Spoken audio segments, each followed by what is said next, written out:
Hello, everyone. My name is Arturo Olage, and I will be your instructor for Kinesiology 4370, Management and Exercise and Health. What I'm going to be doing today is I'm going to discuss the syllabus a little bit and just kind of give you some highlights from it. I hope everybody's semester is going well at this point. So if you have any questions, the first thing I'm going to tell you is the best way to get a hold of me is via email.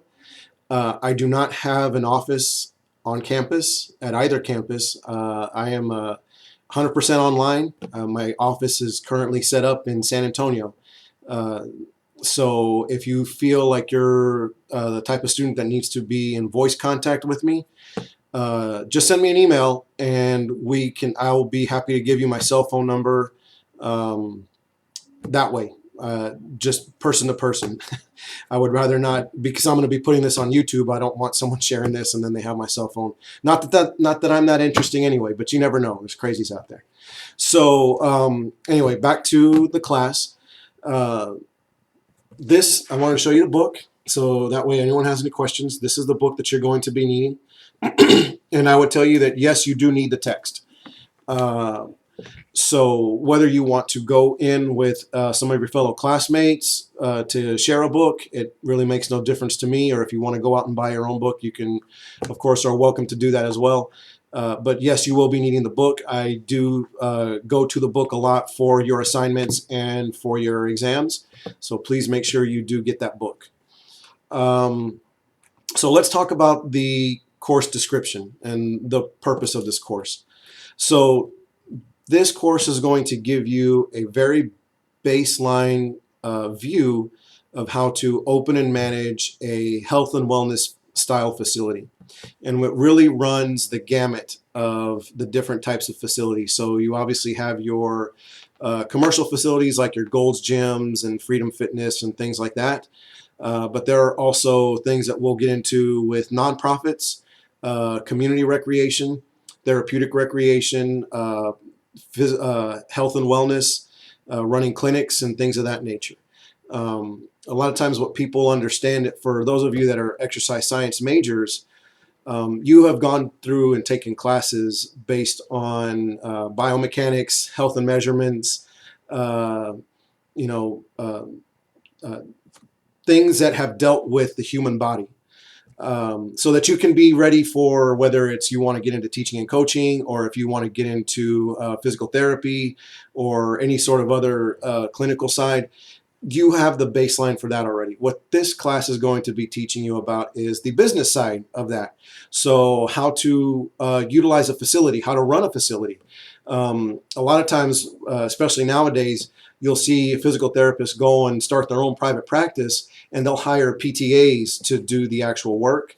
As long as there is a physical therapist that is in the clinic, that tends to work out. So you'll have maybe one or two physical therapists, but then have PTAs and assistants doing the client work, where the physical therapist is kind of the owner and general manager of a facility. You start to see that more often nowadays than not, instead of going to work for just a hospital. People will strike out and do things on their own. And then you got people that will start their own CrossFit gyms, and fitness centers and things like that, and working with children and other things, because they find a niche, they find something that they're interested in, and they want to utilize their business skills to maybe become an entrepreneur and start their own thing. So this is what the course deals with: learning about the basics of starting up your own business, whether it's running a full commercial gym or starting a small mom and pop joint, or again, running your own clinic. Okay. So you're going to learn the very basics of that. The one thing I would tell you is that I've been doing this now for, going on almost 15 years, and I'm still learning new things every day. Okay, I'm working in a campus setting, dealing with campus recreation and stuff like that. Been doing that for a long time, but there are still things I learn about this business every day. So it's not something where you're going to get to learn everything you need to know about business in this semester. We're just giving you the baseline. And hopefully, if you're really interested in doing this, you're going to take it further whenever you get into grad classes or decide to strike out on your own once you get your degree. Okay. So when we scroll down to page 3 of the syllabus, you'll see that some of the skills and the things that you're going to learn in the class. I break the class down into 3 different units. The first unit, we talk about human resources and what it's like to start your gym. When we talk about personnel, the things that you're going to be needing, gathering all of your supplies and stuff like that. Unit 2 is going to talk about your membership retention and recruitment. How do you get members in? How do you keep them in? And then number 3, you're going to learn in Unit 3, you learn the legal side. You learn the basics of negligence and tort and some of these other topics, and you learn a little bit about budgeting. So we're going to try and cover as much as we can. And even though we have about 16 weeks to do this, there's going to be a lot to go over. So if you're really interested in this information, please feel free to reach out to me, and we can talk more about it if you're really wanting to go in this sort of direction. Okay. So let's go down to page 4, which is the page that I know that everyone's probably interested in, and that is our assignments and the chapters and the exams. Okay, so the way that I break out assignments and exams, everything is weighted evenly. Okay, so you're going to have 7 different grading opportunities, and all 7 are weighted the exact same. Okay, on a 100-point scale. What that means for you is that you're going to have 4 written assignments and 3 exams. The exams are not, the final exam is not really a final. In other words, it's not comprehensive. So your first exam will cover chapters 1 through 6. Your second exam will cover chapters 7 through 11. And your third exam is going to cover chapters 12 through 17. So we will go through the entire text.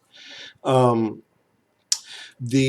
assignments are going to be put together as if you, a potential business owner, is putting together a business loan for a bank to look at to approve your loan.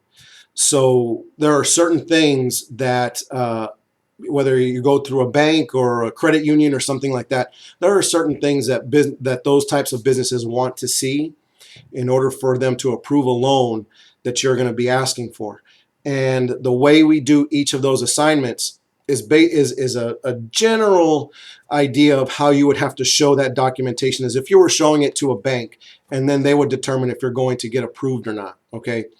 So hopefully these assignments will show you is that as we progress through the chapters, you'll start to pick up information on the things that you need in order to put together a successful business proposal to get a loan approved for whatever type of facility you choose to open. When you start with your first assignment, you're going to be giving to me what type of facility you want to open, whether it's going to be commercial or you're going to open it up to a clinical setting or what have you. And we'll get more into those specifics as you get the assignments.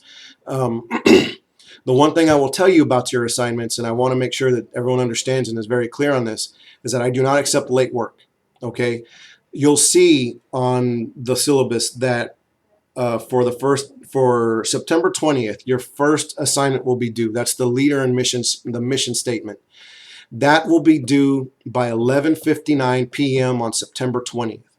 If it comes in at 12:01, then it's considered late and I will not grade it, and you'll get a 0. Now, because everything is weighted the exact same, if you miss one assignment, you've really dug yourself into a hole, and it's going to be very hard for you to it's going to be almost impossible. It's mathematically impossible for you to get an A in the class. So you're really going to have to buckle down if you want to continue, if you want to pass the class with your exams and the rest of your assignments. So make no mistake about it. Missing one assignment is very detrimental to your grade. And the way you will turn in your assignments is you will submit them via Blackboard. So I will put the assignment into Blackboard, and then you'll just upload your assignment that way. Okay. If you have any questions about that, please feel free to email me, and I'll be happy to answer that for you. Okay. I will be uploading your assignments very soon, so that way you have enough time to work on them. I will also be uploading along with the reading from your text, I will be providing some PowerPoint slides that go over the main points of the text. But again, keep in mind, I utilize the text for your exams. So you can't just expect to go off the PowerPoints alone and get a good grade on the exam. You have to do some reading. And if you are truly interested in doing something like that, this is reading that you'll find useful as you start and get ready to open up your own business. Okay, so just keep that in mind. As we scroll down on to page 5 of the syllabus, let's go to the grading system. I grade A, B, C, D, F, and you can see on the scale what we're looking for in terms of A, B, C, D, and F. Okay, so if you have any questions about that, please let me know. When you take your written exams that again are going to be online through Blackboard, you're going to be given 90 minutes to complete the exam. And if you do not finish in those 90 minutes, the exam will cut off, and whatever question you were on, that's going to be the grade that you get. So just keep that in mind. Okay. I believe I've captured all of the high points. So if you have any questions about anything, please feel free to let me know. And again, you can email me. My email address is on the syllabus. And if you prefer to contact me via phone, just let me know, send me an email, and we will make arrangements for us to have a phone call and chat. Okay. I hope everyone does well, and just know that I'm open about communication. Please let me know if you have anything. Have a great day.